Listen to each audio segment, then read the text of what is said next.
Okay, so we just did our homework. We took a look at the chart, and now I'm going to come back to this spreadsheet that we worked on a couple weeks ago when we were looking at the long-term trend support for bots. Now, here was our data. We had data points back from 2018 all the way to March of 2020, and you could see that it was in a long-term uptrend, going up about 0.3 cents per day was the bottom of the trend line. So this is a nice, comfortable hold.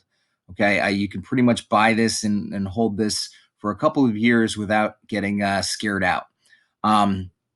So over that time, it went up $1.40. Okay, the that was over a year and 3 months. Okay, we projected that out to where the price is today. Okay, the trend line's down here, so you can see that we've gotten away from the trend line. We're about $5 over the long term trend line, so there's a lot of risk. The all time high, there's not a lot of reward left there. I mean, you're $3 away from it. So this happened many years ago. We're at the highs for the year, and we're less than $3 away from the all-time high. Okay, so I would like a pullback to the trend line. So if we can get back into the $18, $19 range, I would like to aggressively acquire it as we get closer to the all-time high. We're going to trim some of the position and take some of the profits as discipline over conviction. Okay, now we're going to tweak this one today with the numbers that we just got because we were looking at now a short-term trend. Short-term trend was really only in the last 6 months. So we're still going to do what we did before. Let's put the last date, excuse me, the lowest price first was on April 3rd. Okay, and then we have the May 14th price there. So you can see that I've already programmed it to take this date and subtract that date. So B5 minus B6 gives me a change in 41. That's a 41 day change, or that's a run when we calculate slope of rise over run of 41 days. Now, the May 14th date price was $20.76, and actually very similar to this price here. The May 3rd price was $16.92. Okay, so you can see in that time, in this 6 month window here, from the low of April 3rd to the low of May 14th, we've gone up $3.84 in 41 days. We're looking at making a little over 9 cents per day. Okay, so if we're looking at making a 9 cents per day, the last known date was May 14th, and today's date is the 2nd. Okay, you can see that we've changed 19 days. So if you take 19 times the 9 cents, 19 times a little over 9 cents, we should have moved by $1.78 ish.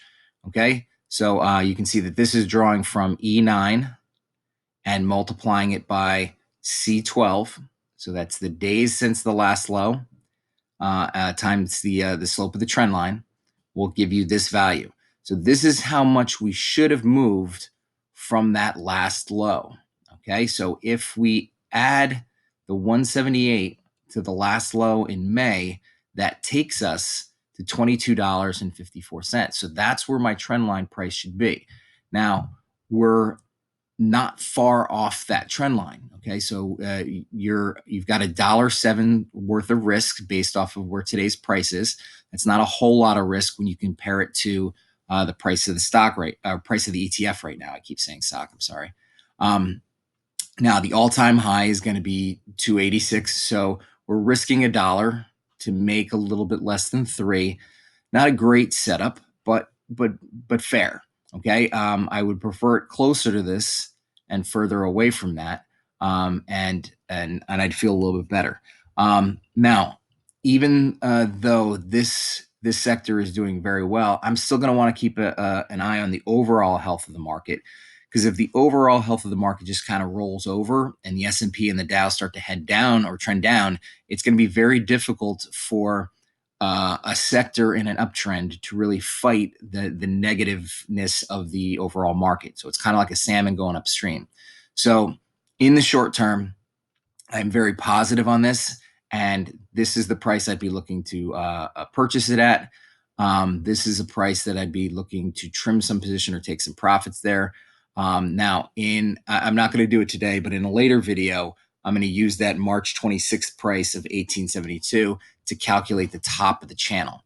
Okay, I'm really going to use this slope that we've already designated, and I'm just going to extend it from that one point that we know on March 26th of the 1872. That way, I know when we're getting when a rally it gets a little long in the tooth, and I'm going to want to trim some of the position. Even though, again, in an up channel, you always want to hold some. You still can get take profits if the rallies get too extended. Okay, so that's all I have for today. You guys can continue working on your elevator pitch. So try to keep this in mind. You're going to want to go get a graph, whether it's a long term or short term. Take a picture of it. It should be in the lead in your presentation, and then you're going to want to follow it up with the data that you calculate, and then give me a little bit of a couple essays on what you would do. Like I would be buying at this price. I would be selling at this price. If it ever broke below the trend line, I'd look to sell it. So if the trend line price is 22.54, I might say if we drop to 22, I'm out. So I'm risking 50 cents to hopefully make my $3 here. Okay. All right, guys. That we're going to continue working on your stuff. I'm going to try to do a Zoom on Thursday, so we'll go over some finer points there. Many of you guys are going to be wrapping up your project probably by the end of this week. Of course, I'll give you guys a lot more time to finish it in the future. We're going to be transitioning out of this into something new starting next week. Okay, guys, have a good day.